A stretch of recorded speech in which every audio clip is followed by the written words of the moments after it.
Hello everybody, Ellie here for WhoCulture, and we're back with some more ups and downs for season 1 of Doctor Who. And this week we are going to be reviewing 73 Yards, episode 4. So let's get straight into it. Rest in peace, Mad Jack. Fear not, this is not going to become a common theme for this episode, but I am actually going to start with a down this week, and that is the absence of the title sequence. Now, I totally understand why they decided to leave it out. You know, it kind of added to the eeriness of the episode, the tone of the episode, the more seriousness of it. Personally, I don't feel like the episode gained anything by it not being there.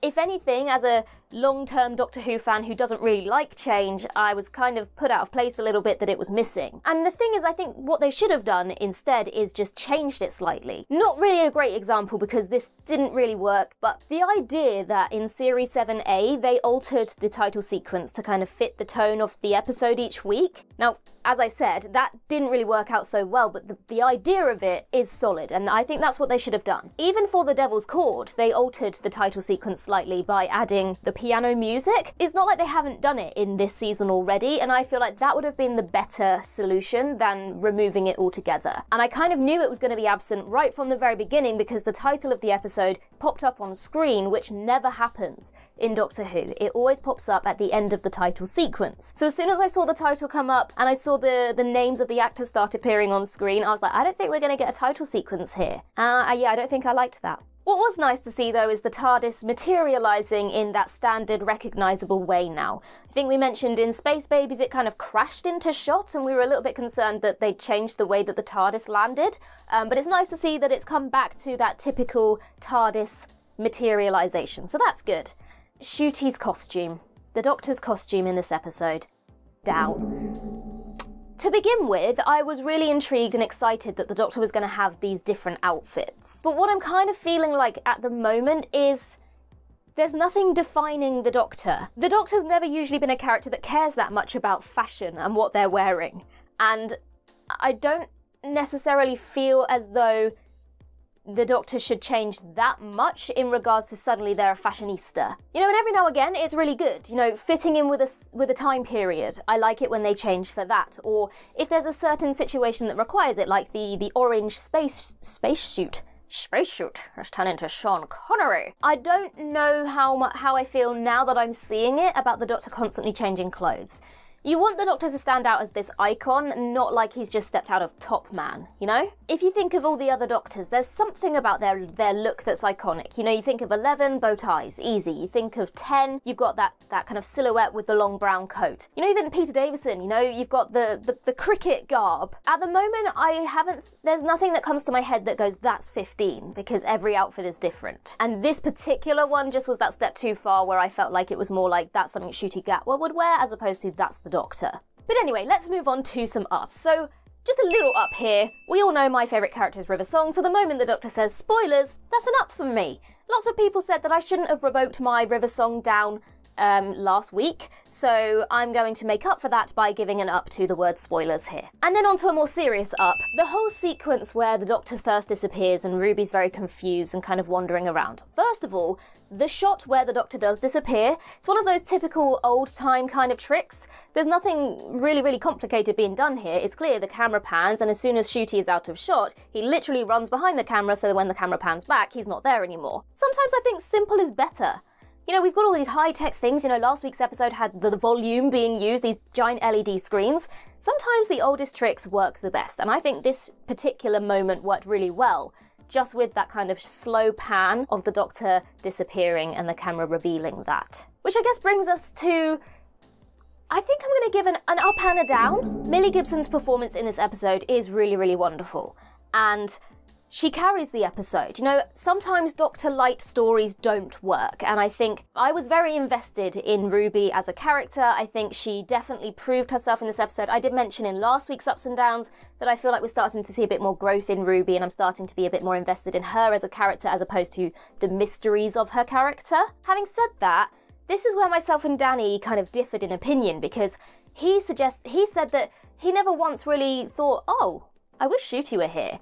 Personally, I did get to kind of the halfway point and think, I am missing Ncuti's presence a little bit. So there's the down part for me personally, but I think this is a very mixed bag. I think, as I said, just myself and Danny kind of disagreed on this point. As far as Doctor Light episodes go, it's one of the stronger ones. But I did have a few moments where I did miss the Doctor's presence. But of course, Ruby isn't actually alone in this entire story, so taken up for the entire concept of this mysterious woman always 73 yards away from Ruby. I think the whole premise of it is really intriguing and enticing, and you do spend the entire episode wondering who she is.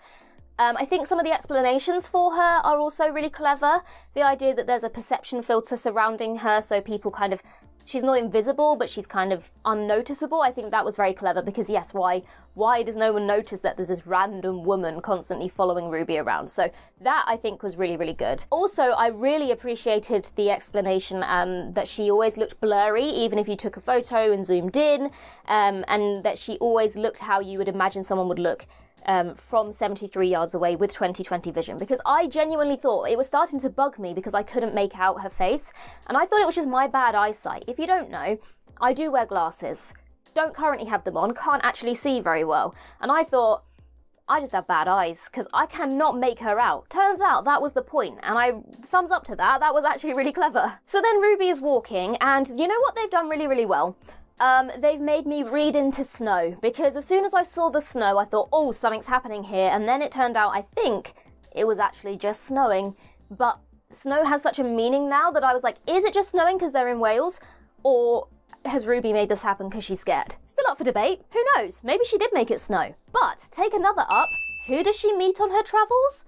Susan Twist. Now I know we do up Susan Twist every single episode so far, but there is a reason for that, and it's because every appearance that she has is such a compelling new character. And I know they're all kind of minor characters, but every single one of them is different, and they just add that extra layer of intrigue. Also, what's important to note here is this is the first time that Ruby or the Doctor has kind of had this moment of recognition for Susan Twist, because obviously last episode was the first time they've seen her face, and so this time when Ruby sees her again, there's a familiarity to her, even if you can't quite put her finger on what it is. I personally am glad that we had this moment of recognition, because if the appearances kept coming and they seemed to be just random and there was no recognition and no progression, I think if there had been too many moments of this, it would have started to get repetitive and a little bit predictable and samey, and I maybe would have started to lose interest. But we started to see that peak there, that little bit recognition, like, oh, something's happening. Now, what myself and Danny have suggested, though,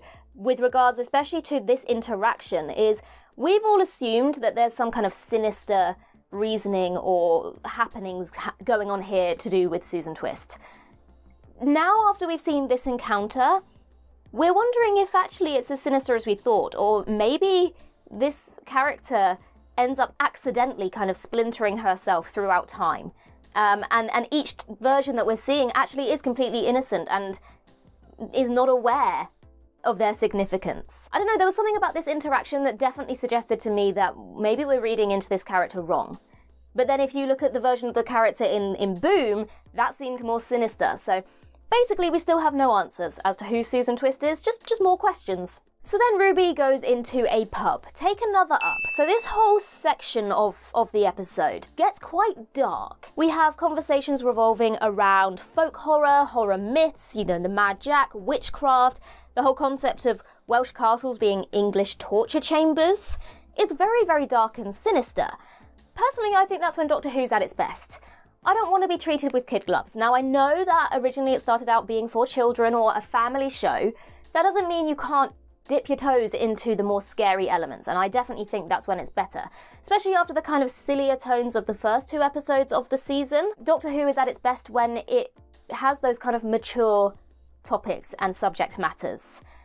And I think for that reason, this episode will kind of be remembered as kind of a cult favourite, if you like. And I guess following on from that, another up, which is probably more of an up for the season overall so far, is that it's very, very mixed. You know, you've kind of had the family adventure, you've had the historical musical, you've kind of had the thriller vibe, and now we've had the horror vibe. There's an episode for everyone, if you like, and so if you're not really a fan of last week's episode, you might be a fan of the following week's episode. And it does make you very intrigued and excited to see what Dot and Bubble is going to be like, because it does seem that each episode is very, very different, and so they are covering a broad variety of genres and ways of storytelling. Having said that, this episode wasn't entirely dark, so take another up. That whole interaction where they wind her up in the pub and then the bar lady, barmaid, landlady, whoever, ends up kind of joking like, yeah, of course you can pay with your phone. And it's true, isn't it? Because when you do go into kind of older establishments like a little old village pub, you do kind of go, can I pay with my phone? And they're like, yeah, we're not in the Middle Ages. Just because we're in a little village, it doesn't mean that we're not in the 21st century. So I thought that was really funny and something very relatable. Because you do that. I mean, I'm literally going on holiday and I'm like, can I use Apple Pay in another country? Yeah, of course you can. You're going to France. You're not going to, middle-aged England. Also, £5 for a glass of Coke.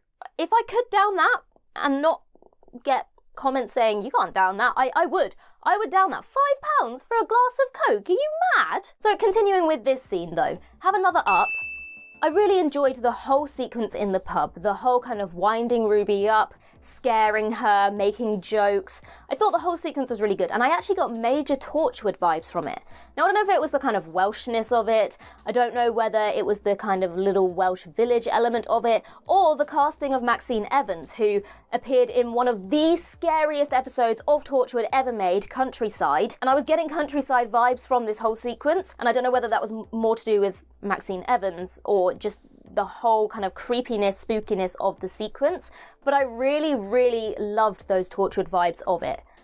So that gets an up from me. That whole scene was great. It was scary and funny at the same time. If you've been around for a while, you know that I am a sucker for the Welsh accent, and this scene was full of Welsh accents, and I really enjoyed it. It just made me smile. I just liked the Welshness. And particularly within this scene, take another up specifically to who I have named Welsh Guyliner. I don't actually know what the character's name was, but that particular character I kept watching, and even when he was just like in the background of shots behind Ruby, you could see how much he was enjoying winding her up. And I think the performance was just really wonderful of that character, and I kept finding myself looking for him in the scenes because he was just acting his little socks off even when he wasn't centre stage. You know, when I was at little drama school when I was younger, one of the key things I was told, it's an important thing to remember as an actor, the art of acting is in reacting. And that's what I saw in this performance. You know, even when he wasn't centre stage, he was reacting to what was going on around him, having a little chuckle, having a little laugh. And I thought he was very good. Also, I want to get your thoughts on this. Toast and yoghurt for breakfast? Thoughts? Personally, toast? Yay. Yoghurt? No. I'm not going to give it an up or a down, but what are your thoughts? Toast and yoghurt for breakfast? Yay or nay?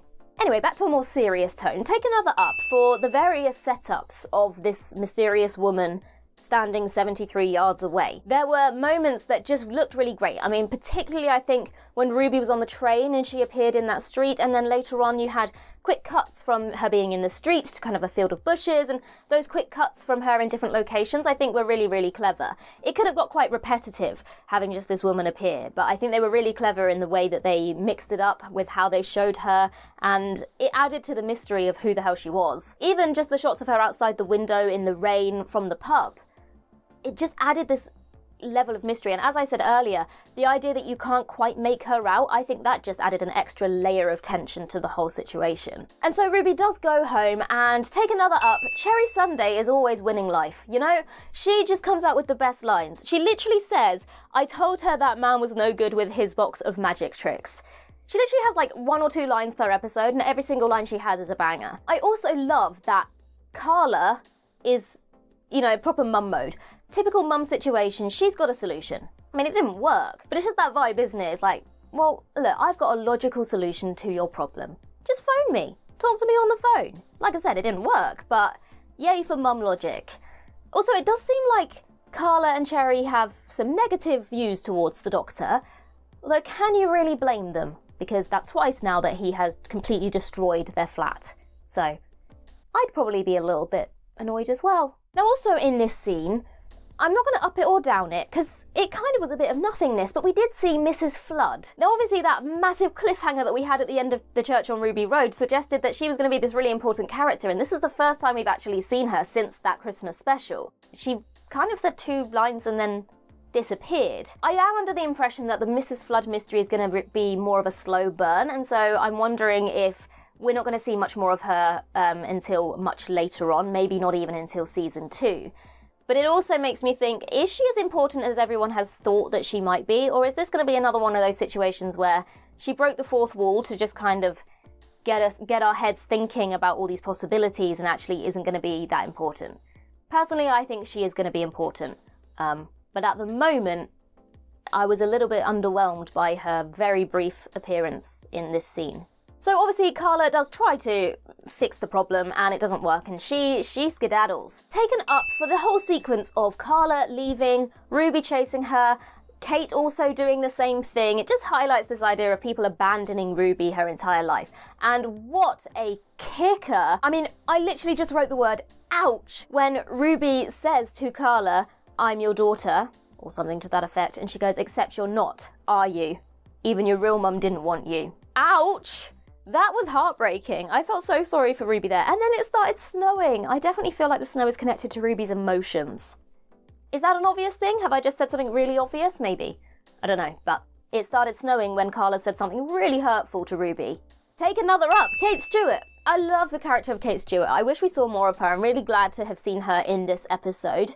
And Unit with her as well. I thought it was really funny the way she kind of said, you know, relax, it's fine, we've had psychic training, it'll be great. And they literally get completely owned and it has no effect. They still are affected like everybody else does. But I kind of like that, you know, Unit has always been kind of portrayed as this kind of bumbling organisation that messes up but is also helpful, and I think Russell T Davies kind of really leaned into that with this whole scene here. You know, we're the big guns, it'll be fine. Run away! But also very heartbreaking to see Ruby once again. You know, her hopes were built up that she was going to finally have this problem solved, and actually she just found herself even more alone than she was to begin with. Also, little side note, Kate had red nails. Just going to leave that there. Also, I'm not going to down it because it didn't bother me too much, but I mentioned in the very first the ups and downs for Space Babies. I didn't like the very exposition-heavy dialogue that felt more like it was there for the benefit of the new viewer, and more like a recap as opposed to like a natural conversation. In hindsight, a lot of people have said, nah, it wasn't that bad, and as I've rewatched them, okay, maybe it doesn't bother me so much, but there was another line here, another kind of exposition-y kind of line, describing and explaining what Unit is. Now, I feel like in this particular scene, maybe that worked because Ruby did need that explanation, but in my mind it felt like another line of, oh, there you go, there's a little bit more information for the new viewers. Again, I'm not going to down it. I've downed it already in previous ones. It didn't bug me that much, but worth mentioning, there was another one. So Ruby is back to being all on her own again. Not even Carla is responding to her, and it is mentioned here that it's been a year of Carla not speaking to her. And then we have some jumps in age for Ruby. Now, I'm sorry, I do have another down. 25, believable. 30 at a push. By the time it got to 40, I'm sorry, but you lost me, because Millie Gibson is very baby-faced and looks very young and is very young, and I just feel like they could have made a little bit more effort to make her look 40 rather than just popping some glasses on her. Then I was distracted for the rest of that run of her being 40. I was like, but you're not. You don't look 40 at all. Now, I don't want them to go too hokey and it be like, oh my god, look at the prosthetics on her. But later on, spoiler alert, but they did recast later on with older actresses. Now, I'm not saying that they should have recast necessarily, because then, you know, you've lost your main actor. But I don't know, it pulled me out slightly. I was like, there's no way you look 40. Also, the first jump, think to 25, her hair very much looked like a noticeable wig. And I was like, wig! But yeah, I think that just pulled me out slightly. I didn't believe she was 40. Putting her in different clothes and putting some glasses on her face doesn't make her look 40. But we will go back to another up. And it's kind of, there's a real message in this episode that's a very positive one. And that is the idea that you can learn to kind of embrace your demons and almost use them to your advantage in some ways. And when Ruby kind of realizes the link to Roger Ap Gwilliam, who was obviously mentioned by the Doctor at the beginning of the episode, and the Mad Jack connection there, she started to realize that maybe she should start working with this demon as opposed to fearing it or running away from it, and kind of accepting this part of her life. And it did become part of her life. She literally says at the end, you know, I haven't been alone for 65 years, or something to that effect. And that idea that, you know, she started fearing this thing and then began to kind of realize that, you know what, it's a part of me, I'm going to use it to my advantage and embrace these demons. I mean, literally it was shown here as a physical form of embracing your demons, but she learned to embrace this part of her and use it to her advantage. And I think that's a really important message of Doctor Who. You know, one of the strongest things about Doctor Who is kind of instilling this idea of hope. And rather than her being completely thrown down and overcome by this darkness in her life, she carried on living and learned to embrace it. And I think that was a really good message for the entire episode. I also think it allowed Ruby to prove herself as a companion. You know, she didn't just curl up in a ball and admit defeat. She just stuck with it and persevered. And at the end of the day came out on top. So I think that was a very good message for the entire episode. Having said that, down. I just mentioned Roger Ap Gwilliam, played by an Iron Barnard. I just like to say his name. Anywho, that particular element of the story and his character just felt a little bit underdeveloped. I just was expecting something more from his character. Now, we've commented about this pretty much for every episode, that every episode has a section of it that feels underdeveloped or just feels a little bit out of place or rushed. And I think maybe that has something to do with the 45-minute timing of the episodes and the fact that there's only 8 of them. And it kind of feels like it's showing here where just by if they made it an hour long, you would have had a little bit extra time to just pad out those little sections of the story slightly more. With regards to this episode, it was the Roger Gwilliam part that ended up kind of drawing the short straw and feeling a little bit undercooked. Something that definitely isn't up though for this episode is you can see Russell T Davies going full on years and years in this episode. Things that are kind of more heavy hitting, like the idea of Roger Gwilliam saying that the biggest issue for the public is the cost of living crisis, but then also saying that he wants to spend loads and loads of money on nuclear weapons and that kind of contradiction, and that was something that he really explored in years and years. But then other things as well, just like the attention to detail as time passed by. So like when it was Ruby's 40th birthday, you saw the electric car chargers being placed outside her house or her flat, and then, you know, at the end of the episode, the young girl that's with older Ruby kind of says something about the car not being able to go any further because of the charge or the signal. You know, those kind of futuristic elements that aren't that outrageous to assume that could actually be our distant future or near future. So it would be interesting. I mean, even the things that Russell T Davies predicted happening in years and years that have actually maybe started to happen a little bit, it's a bit spooky. I think maybe Russell has some supernatural abilities, but it would be interesting to watch this episode in 5-10 years' time and see how these things have progressed and if he has somehow predicted the future. So then another up is when we kind of get to that resolution of the problem on the football pitch, and the idea that Ruby, again, uses her demon to her advantage to step exactly 73 yards away from the problem, Roger Ap Gwilliam, and using her demon to scare him away and stop him from doing these awful things. Very clever indeed. Well done, Ruby. Again, just proving that Ruby is more than just a screaming and running away from monsters companion. So then we jump 40 years later. Now for this section I have an up and I have a down. Overall the whole section is very touching and heartwarming and a little bit sad, but again plays on this idea that Ruby didn't just sit down and let this darkness consume her. It's very, soul-destroying to realise that she literally spent her entire life with no contact from Carla anymore. The doctor obviously had gone. She never found out who her birth mother was or where she actually came from, but she persevered and she kept on going. And there was a line, I'm going to find it, that she said, "Everyone has abandoned me my whole life, but I haven't been alone for 65 years. Because she's always had this once demon and eventually kind of companion in a way that's always there behind her. It's just that the whole situation was quite beautiful. What I will say though is it kind of then the down part being that there was all this growth of the character learning to accept isolation and abandonment, and a lot of growth for the character.